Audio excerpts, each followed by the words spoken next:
আজকে দেখাবো কিভাবে খুব সহজেই যে কোনো ড্রেস চেঞ্জ করতে পারবেন। এই এআইটির লিঙ্ক ভিডিও ডিসক্রিপশনে দেওয়া থাকবে, সেখান থেকে নিয়ে আপনারা ব্যবহার করতে পারবেন। তো এই এআইটি ওপেন করার পরে এমন একটি ইন্টারফেস পেয়ে যাবেন। তারপরে এখানে আপলোডে ক্লিক করবেন। আমরা এখানে একটি ইমেজ নিয়ে আসবো। দেখুন, এই প্রথমে আমি এই ইমেজটি নিয়ে আসলাম। তারপরে আমরা এখানে এই ইন্টারফেস পাবো। আমরা এই পাশে যে ড্রেসটি চেঞ্জ করব সেটির নাম লিখে দিব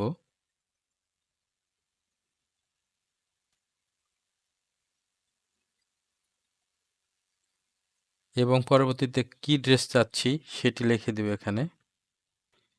এখানে আমরা শাড়িতে চাচ্ছি, এখানে শাড়ি লিখে দিলাম। আপনি চাইলে শাড়ির কালারও ইন্ডিকেট করে দিতে পারেন। এখানে জেনারেটে ক্লিক করব। দেখুন আমাদের কত সুন্দরভাবে ড্রেসটি পরিবর্তন করে দিয়েছে। প্রত্যেকটিতে আপনারা 2টি করে ইমেজ পেয়ে যাবেন। এখানে দেখুন কত সুন্দরভাবে মনে হচ্ছে একবারে রিয়েল ছবি। রিজেনারেট করতে পারবেন। এরপরে এখানে যদি আপনারা ক্লিক করেন আপনার ছবিটি ডাউনলোড হয়ে গেছে। এরপরে আমরা আরেকটি ছবি নিয়ে আসবো। এরপরে একটি ছেলের ছবি নিয়ে এসে দেখব।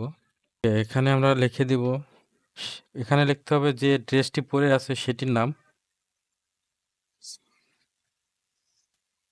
এবং নিচের এখানে লিখে দিতে হবে কি ড্রেস চাচ্ছেন।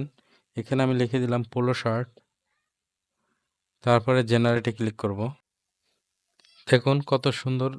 এখানে যদি আপনারা ড্রেসের কালার ইন্ডিকেট করে দেন সেক্ষেত্রে সেই কালারটিই দিবে। এখানে যেহেতু আমি কালার দিই নাই তার জন্য দেখুন পোলো শার্ট কত সুন্দরভাবে দিয়ে দিয়েছে, মাথায় নষ্ট। তো তারপরে এখান থেকে আপনারা জেনারেট ডাউনলোড করতে পারবেন এবং পুনরায় জেনারেট করতে পারবেন। ভিডিওটি যদি ভালো লাগে অবশ্যই চ্যানেলটি সাবস্ক্রাইব করে দেবেন। সবাইকে ধন্যবাদ।